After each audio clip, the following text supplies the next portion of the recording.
2024 సార్వత్రిక ఎన్నికల్లో రాష్ట్రంలో కూటమి ప్రభుత్వం కొలువు తీరిన తర్వాత ఈరోజు నామినేట్ పదవులకి ఎంపిక మాత్రం పారదర్శకంగా కూటమి ఏదైతే పార్టీలకి అందరినీ కలుపుకుపోతూ ఈరోజు దేవాలయాల అభివృద్ధి కోసం పాలక మండలి ఏర్పాటుతో పాటు వివిధ సామాజిక వర్గాలకు ఇచ్చినటువంటి సీక్వెన్స్ మాట కట్టుబడి ఈరోజు మాత్రం పాలన సాగుతుంది.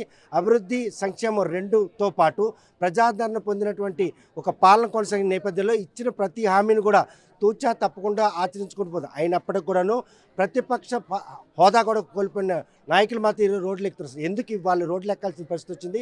వారు చేస్తున్నటువంటి ఈ ప్రయత్నంలో పార్టీ ఏదైతే ప్రభుత్వం పనితీరుని చూడలేక లేకపోతే ప్రజాదరణ ఎక్కడ కోల్పోతున్న భయం అనే విషయం శ్రీకాకుళం జిల్లా ఎమ్మెల్యే గుండెశంకర్ మనతో ఉన్నారు. చూస్తే కనుక ఒకవైపు అభివృద్ధి సంక్షేమం, దాంతోపాటు ఇచ్చిన హామీలు నెరవేరుస్తున్నారు.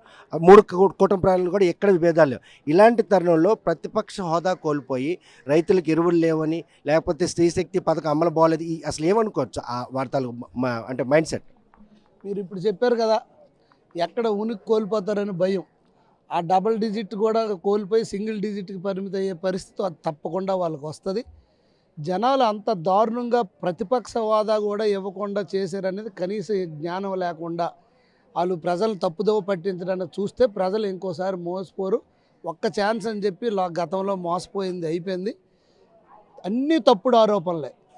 ఈ సందర్భంగా నేను వైసీపీ నాయకులకి అలాగే వైసీపీలో ఉన్నటువంటి సీనియర్ లీడర్లకి అందరికి కూడా నేను ఒక క్వశ్చన్ అడుగుతున్నాను. రాష్ట్రంలో అంట స్త్రీ శక్తిలో 16 బస్సులు రకాలు ఉన్నాయట. అందులో 5 రకాలకే మేము ఇచ్చామంట. 16 రకాలు కాదు, 100 రకాలు ఉన్నాయండి. 11,400 బస్సులే కదా ఉన్నాయి రాష్ట్రంలో. 8,680 బస్సులు మేము ఎక్కడానికి అవకాశం ఉండడానికి 5 రకాల్లో అంటే 86% బస్సెస్ ఆల్రెడీ ఎలిజిబుల్ ఉంది. ఇంక ఏంటి ప్రాబ్లం అండి? అంటే అవి 16 ఇవి 5 అని ఇలా తప్పుదోవ పట్టించడానికి చూస్తున్నారు తప్పితే కానీ అందులో వాస్తవం ఎంత పర్సెంటేజ్ ఆఫ్ బస్సుల్లో ఆక్యుపెన్సీ ఉందని నిజంగా లేకపోతే ఈరోజు ఆక్యుపెన్సీ రేటు 60% పెరిగింది. గతంలో శ్రీకాకుళంలో 80,000 మంది డిపోలో ఎక్కితే ఈరోజు 130,000 మంది ఎక్కుతున్నారు.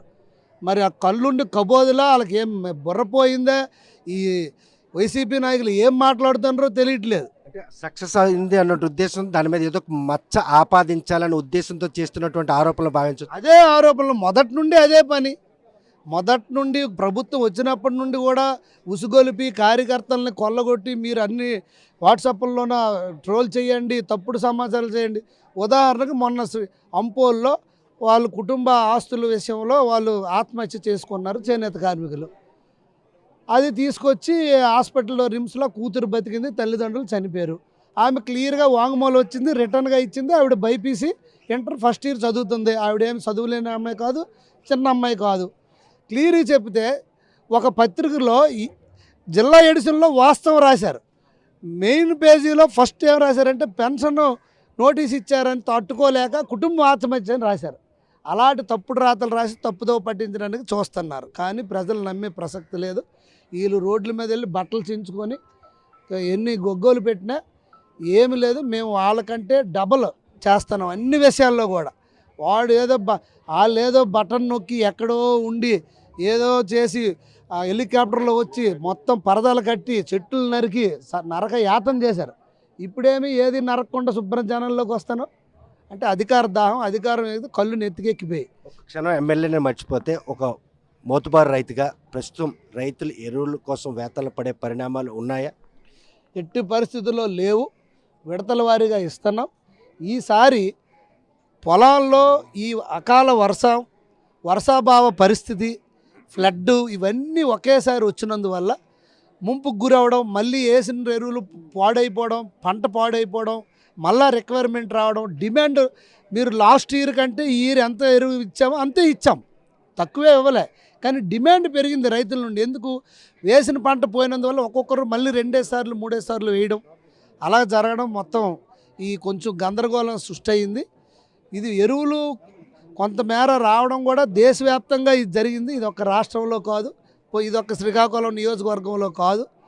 రైతులందరికీ అంతనే దానికి ప్రత్యామ్నాయంగా నానో ఎరువు తేవడం జరిగింది. నానో డిఏపి కూడా తెచ్చాం. దాన్ని కూడా రైతులకు ఇంట్రడ్యూస్ చేస్తాను. మీకు తెలిసిందే, గతంలో గత్తం ఉండేది. రైతులు పశువుల నుండి వచ్చిన గత్తాన్ని పెంటలో చేసేవాళ్ళు. ఈ యూరియాకి రావడానికి కోసం 20 ఏళ్ళు పట్టింది రైతులు. అప్పుడు ఇది మళ్ళీ దీని నుండి నానోకి వెళ్ళాలంటే మనకు 2-3 ఇయర్స్ ఇప్పుడున్న సమాచార వ్యవస్థలో ఒక 2-3 సంవత్సరాలు పడుతుంది. ఫ్యూచర్లో అంతా ప్రభుత్వం దీన్ని రైతులకి సారవంతమైన పొలాలు ఎలా తయారు చేయాలి, మంచి ఈల్డ్ రావాలి, అలాగే ఎరువుల శాతం కూడా కొంచెం గొప్ప తగ్గించి నానో యూరియాని ఈ డిఏపిని ప్రమోట్ చేసినందువల్ల ఎక్కువ శాతం వ్యాధుల బారిన పడి క్యాన్సర్ వ్యాధిని పడుతున్నారు కనుక వాటికి అపాయం, దానికి సమాంతరంగా ఎటువంటి ఇబ్బంది లేకుండా ఉండే మందులను ఇప్పుడు ఇంట్రడ్యూస్ చేస్తున్నారు.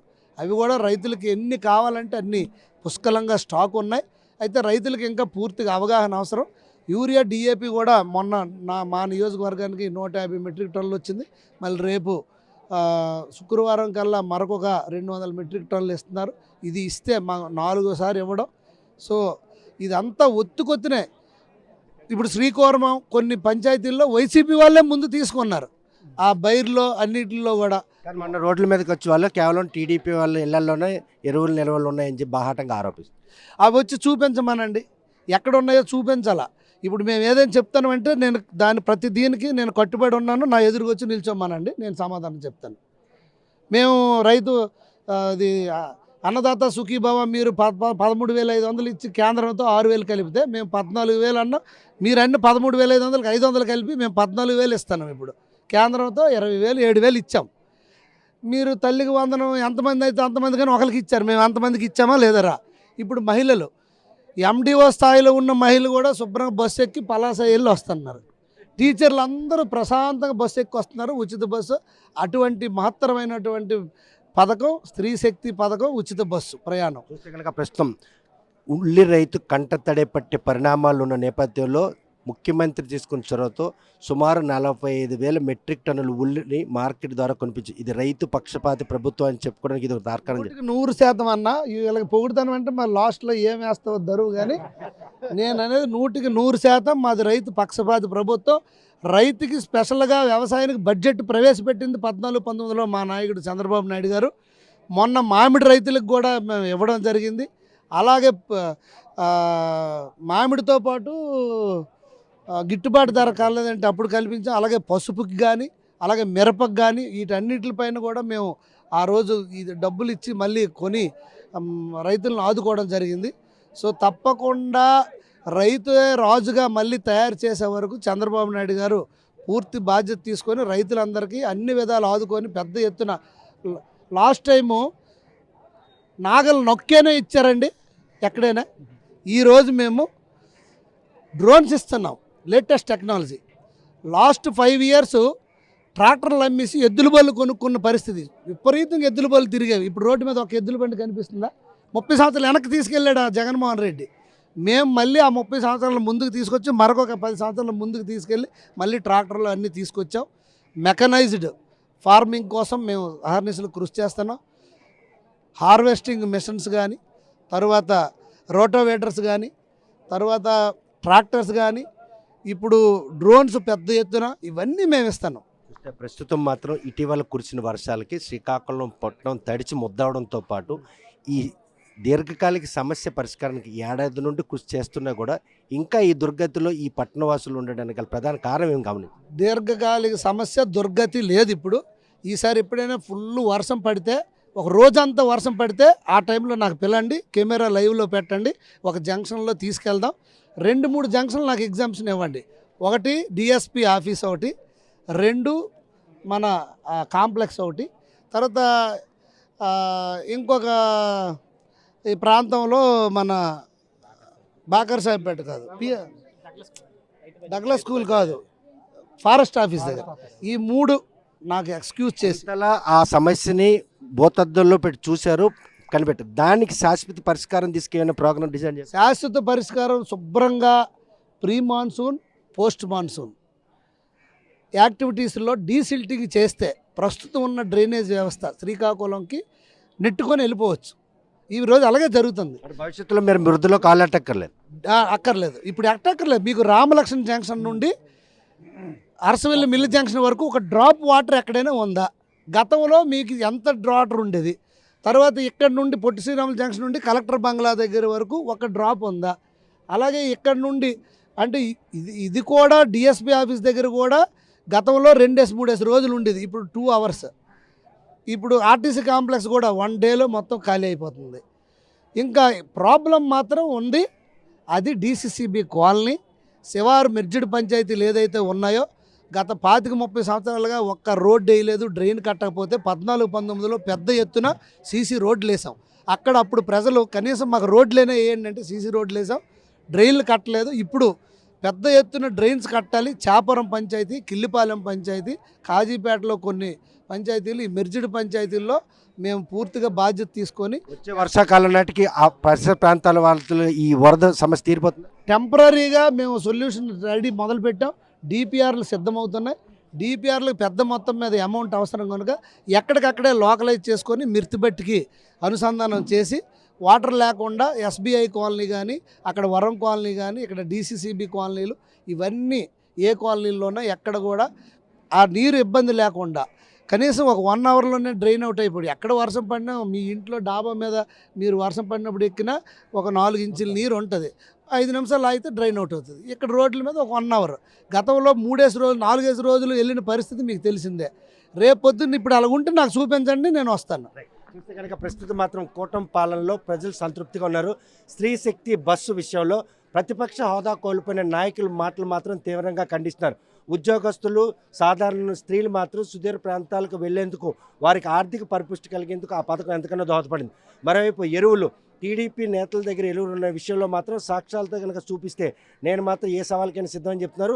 వారు ఆరోపిస్తున్న ఆరోపణలు ప్రజలే హర్షించకపోవడంతోనే ఇటువంటి దిగజారుడు ఆరోపణలు చేస్తున్నారని హెచ్చరిస్తున్నారు. మరోవైపు శ్రీకాకుళం కార్పొరేషన్లో ఇప్పటికే వర్షం పడితే తడిచిముద్దైన నేపథ్యంలో రోజుల తరబడి ఉన్నటువంటి మురికి నీటికి శాశ్వత పరిష్కారం తీసుకుని డిపిఆర్లు రెడీ చేస్తున్నాం. వచ్చే సీజన్ నాటికి మాత్రం ఈ పట్టణ ప్రజలకు అటువంటి వేతలు లేకుండా ఒక ప్రణాళికబద్ధంగా డ్రైనేజ్ వ్యవస్థను మాత్రం పూర్తిగా స్ట్రీమ్లైన్ చేస్తున్న శంకర్ స్పష్టం చేస్తాం. మరి ఆ రోజు రానే వస్తుందా లేదన్న విషయం వేచి చూడండి. వీడియో జర్నలిస్ట్ రామకృష్ణతో సత్యం, ఆర్టీ, శ్రీకాకుళం. తెలుగులో న్యూస్ కి ఫాస్టెస్ట్ యాప్ ఇప్పుడు టోటలీ న్యూ అవతార్లో జస్ట్ 5 seconds లో కంప్లీట్ న్యూస్. సోషల్ మీడియాలో ట్రెండ్స్ కి one stop solution. Live TV app voice search option తో ఇప్పుడే డౌన్లోడ్ చేయండి లేదా అప్డేట్ అయిపోండి. యాప్ లింక్ డిస్క్రిప్షన్ లో ఉంది.